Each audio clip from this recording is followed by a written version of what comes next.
नमस्कार दोस्तों, जैसा कि आप लोग जानते हैं पटवारी परीक्षा आपकी सामने आ चुकी है और इस बार पटवारी के काफ़ी सारे पद आए हैं। 9335 के आसपास पद हैं।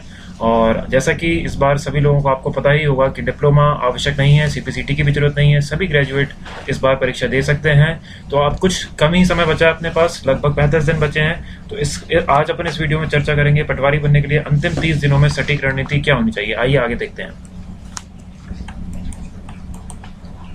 देखिए, यहाँ पर मैंने सिलेबस लिख रखा है पूरा पटवारी परीक्षा का, जो कि आपकी 100 अंक की पूरी परीक्षा होगी।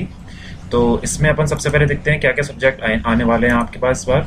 सबसे पहले सामान्य ज्ञान है, सामान्य गणित व सामान्य अभिरुचि है, सामान्य हिंदी, सामान्य अर्थव्यवस्था एवं पंचायती राज, कंप्यूटर विज्ञान। 5 सब्जेक्ट हैं ये जो आपके पटवारी परीक्षा में पूछे जाएंगे। और ये सभी जो सब्जेक्ट हैं इनसे लगभग 20 क्वेश्चन आएंगे सभी से, तो जो कि 100 नंबर के होंगे। एक क्वेश्चन 1 नंबर का होगा। तो अब मैं आपको इसमें बताऊंगा रणनीति, क्या रणनीति अपनाएं आप, क्या इन 5 सब्जेक्ट पे आपकी अच्छी कमांड हो जाए और आप पटवारी बनने में सफल हो। इसलिए मैं आपको बताऊंगा सबसे पहले कौन सब्जेक्ट पढ़ना है, कौन सा सब्जेक्ट बाद में पढ़ना है। आइए देखते हैं अपन आगे।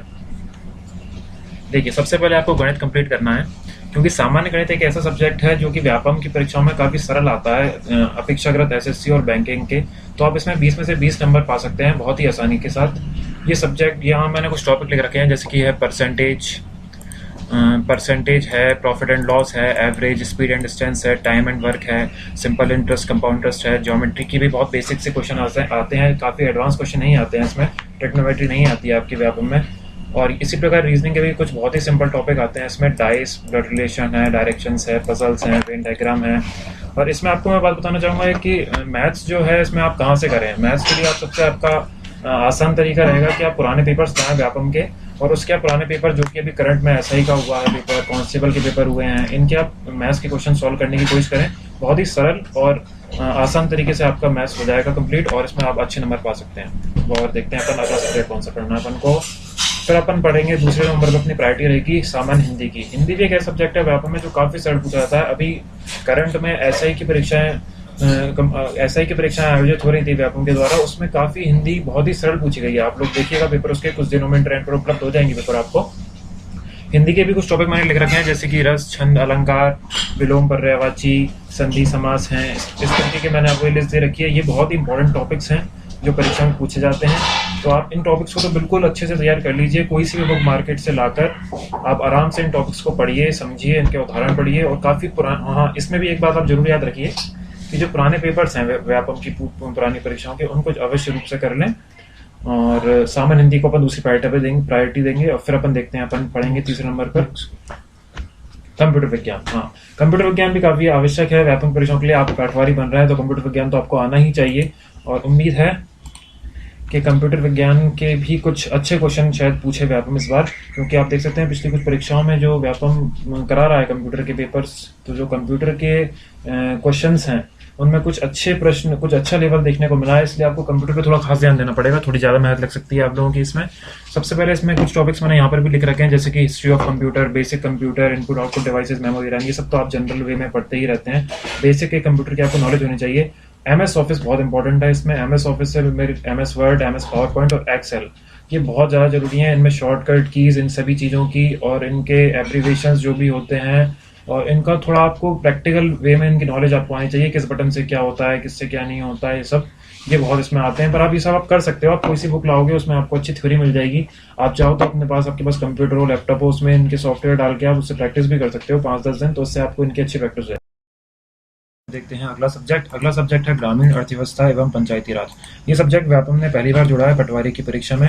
तो इसमें देखते हैं अपन को क्या पढ़ना है, क्या नहीं पढ़ना है। सबसे पहले अपन बात करते हैं पंचायती राज की। पंचायती राज आपके संविधान में भाग 9 में दिया हुआ है, तो इसको आपको उसी में से पढ़ना है। भाग 9 और भाग 9 का में नगरीय निकाय है, कुछ आर्टिकल्स हैं इससे रिलेटेड, इनकी क्या पावर्स होती हैं पंचायतों की, तो ये सब आपको इसमें पढ़ना है। ज़्यादा डिटेल में नहीं है, ये 4-5 पेज में आपको कंप्लीट हो जाएगा। इसमें ज़्यादा पढ़ने की आवश्यकता नहीं है आपको, और आसानी से आप पढ़ भी सकते हैं इसको। फिर अपन बात करते हैं ग्रामीण अर्थव्यवस्था की। देखिए, ये सब्जेक्ट बहुत ही बड़ा है। इसमें क्या पढ़ना है, क्या नहीं पढ़ना है, अभी कुछ नया ही सब्जेक्ट है, तो इसमें ज़्यादा नॉलेज भी नहीं है किसी को। तो इसके लिए मैं आपको कुछ टॉपिक्स बताता हूँ, इनसे तो संबंधित क्वेश्चन आने की संभावना अधिक है, इसलिए आप इन टॉपिक्स को सबसे पहले पढ़ें। सबसे पहले ग्रामीण विकास तथा कृषि से संबंधित सभी परियोजनाएं जो हैं, इनके बारे में आप सारी जानकारी ले लें, क्योंकि इससे संबंधित परियोजना कोई सी भी पूछ सकती है। परियोजना से रिलेटेड कोई भी फैक्ट आपसे पूछा जा सकता है। तो इन परियोजनाओं को अच्छे से तैयार कर लें आप। उसके बाद अर्थव्यवस्था के जो क्षेत्र होते हैं, प्राथमिक, द्वितीयक और तृतीयक क्षेत्र जो होते हैं, उनसे संबंधित जानकारी आप ले लें। इसके अलावा जीडीपी में कृषि का जो योगदान है कितना होता है, जो भी इससे रिलेटेड फैक्ट्स हैं वो भी आप पढ़ लें। फिर गाँव की शिक्षा जो होती है, स्वास्थ्य एवं पर्यटन, उससे संबंधित आ सकते हैं क्वेश्चन। और कौन कौन से उद्योग किस ग्राम में होते हैं, ग्रामीण उद्योग एवं कारखाने से रिलेटेड क्वेश्चन आ सकते हैं। तो ये सब आप पढ़ लें। इसमें काफ़ी सारा है पढ़ने के लिए। तो सोशियो इकोनॉमिक डेवलपमेंट और सतत ग्रामीण विकास, पंचवर्षीय योजनाएं, इंडियन इकोनॉमी की, ग्रामीण क्षेत्रों में जो नई टेक्नोलॉजीज यूज़ हो रही हैं उससे संबंधित क्वेश्चन आ सकते हैं। तो ये सब आपको ग्रामीण जो क्षेत्रों से संबंधित तो पढ़ना ही आपको, और जो राष्ट्र संबंधित है वो भी आपको इसमें कवर करना है, अर्थव्यवस्था। तो ये सब आपको इसमें पढ़ना है। और अगर आप बोलेंगे तो इसमें मैं आपको और अगली वीडियो बना दूंगा इस सब्जेक्ट से रिलेटेड। अब देखते हैं अगला सब्जेक्ट। आइए, अब अगला सब्जेक्ट है जीएस, सामान्य ज्ञान। देखिए, सामान्य ज्ञान तो बहुत बड़ा सब्जेक्ट है, इसमें पूरा समुद्र है सामान्य ज्ञान का। तो इसमें क्या क्या पढ़ना है आपको मैं एक फिर भी बता देता हूँ। इसमें आजकल जो ट्रेंड चल रहा है व्यापम का, इसमें किस प्रकार के क्वेश्चन आ रहे हैं, किस चीज़ से संबंधित प्रश्न पूछे जा रहे हैं। सबसे पहले इसमें मध्य प्रदेश से का सामान्य ज्ञान। मध्य प्रदेश बहुत इंपॉर्टेंट हो गया है आज अभी जो एसआई की परीक्षाएं चल रही थी उसमें भी काफ़ी सारा एमपी डिटेल में पूछा गया है। तो आप एमपी को अच्छे से तैयार कर लें। एमपी में बोलियाँ और इसके नृत्य, पत्र पत्रिकाएं मध्य प्रदेश से संबंधित, ये सब आप अच्छे से तैयार कर लें। एमपी की थोड़ा डिटेल में आपको पढ़ना पड़ेगा।